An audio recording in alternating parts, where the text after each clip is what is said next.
যে দেশে 17 বছর পড়ালেখা করার পর পড়ালেখার পাঠ চুকিয়ে চাকরির আবেদন করতে গিয়ে বেকার যুবককে শুনতে হয় অভিজ্ঞতা ছাড়া চাকরি দেওয়া হয় না, তখন প্রশ্ন জাগে 17 বছর পড়ালেখা না করে কোনো ওয়ার্কশপে কাজ শিখলেই তো হতো।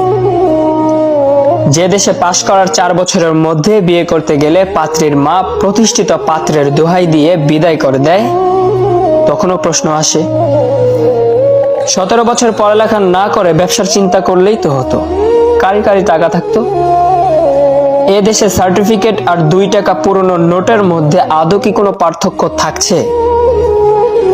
17 বছর পড়ালেখা করার পর 12,000 টাকার বেতনে সকাল 9টা থেকে রাত 9টা পর্যন্ত ডিউটি করার অফার আসে।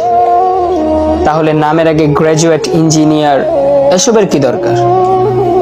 সিএনজি চালিয়েও তো 15,000-এর চেয়ে বেশি ইনকাম করা যায়।